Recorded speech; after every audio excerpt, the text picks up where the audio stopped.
जब पहाड़ों से गिरती हुई बारिश की बूंदें धरती को चूमती है तो जीवन की एक नई नदी को जन्म देती है।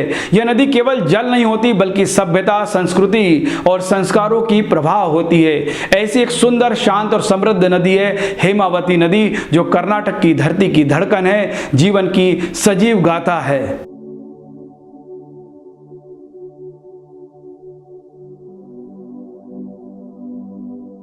हेमावती नदी कर्नाटक राज्य की प्रमुख नदी है, जो कावेरी नदी की सहायक नदी के रूप में जानी जाती है। यह नदी उनके उद्गम से लेकर संगम तक कई जिलों और हजारों गांवों की जीवन रेखा है। यह केवल जलधारा नहीं बल्कि इतिहास, संस्कृति, धर्म और पर्यावरण का अभिन्न अंग है। इसका नाम हेमावती संस्कृत शब्द हेम से लिया गया है, यानी सोने की या पवित्र नदी। हेमावती नदी का उद्गम चिकमंगलूर जिले के बल्लारेश्वर पहाड़ियों से होता है। यह स्थान पश्चिमी घाट के एक शांत, हरियाली से भरे क्षेत्र में स्थित है, जो समुद्र तल से लगभग 1219 मीटर की ऊंचाई पर है। बल्लारेश्वर की पर्वतीय चट्टानों से निकलने वाली जलधारा धीरे धीरे एक नदी का रूप ले लेती है और अपने साथ हरियाली, उपजाऊ मिट्टी और जीवन की आस लेकर बहती है। हेमावती नदी पश्चिम घाट से निकलने के बाद पूर्व की ओर बहती है। इसका प्रवाह लगभग 245 किलोमीटर लंबा है। यह मुख्यतः चिकमंगलूर जिला ऐसन के बाद कावेरी नदी में संगमित हो जाती है। इसका संगम कृष्णराज सागर बांध के समीप होता है। इस मिलन से पहले हेमावती अपने साथ जीवन, धर्म और संस्कृति की अनेक कहानियां बहाकर लाती है। हेमावती नदी को कई सहायक नदियां का साथ मिलता है। इसमें प्रमुख है यागाची नदी।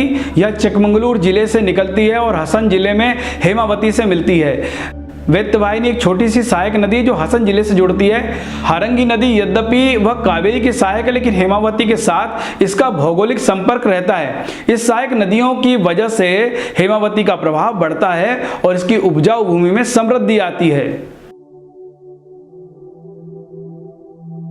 हेमावती नदी पर बना गोरूर बांध और हेमावती जलाशय कर्नाटक का प्रमुख जल स्रोत है। यह बांध हसन जिले में स्थित है। इस बांध की वजह से हेमावती नदी अब कर्नाटक की लाखों किसानों की जीवन रेखा बन चुकी है। हेमावती नदी के तटवर्ती इलाकों में मुख्यतः धान, गन्ना, मक्का, दलहन और तिलहन की खेती की जाती है। यह नदी इन फसलों को जल, नमी और उर्वरक मिट्टी देती है। गांवों में इसके जल से पशुपालन होता है, कुटीर उद्योग चलते हैं और अन्य पेयजल की पूर्ति इस जल से होती है। हेमावती के किनारे कई मंदिर स्थित है, जैसे बेलूर का चन्नकेशव मंदिर जो इस नदी के निकट है, गोरूर महादेव मंदिर, गोरूर बांध के पास शक्तिपीठ स्थित है जहां स्नान, दीपदान और पितृ का तर्पण भी किया जाता है। त्योहारों के समय नदी के घाटों पर मेले जैसा दृश्य बन जाता है। आज यह नदी कई संकटों का सामना कर रही है। अंधाधुंध बालू खनन, रासायनिक कचरा और अपशिष्ट जल का प्रवाह, अतिक्रमण और अघोषित बांध, गर्मी में जल का स्तर घट जाना, यह समय रहते हमने ठीक नहीं किया तो एक समय में यह नदी विलुप्त हो जाएगी।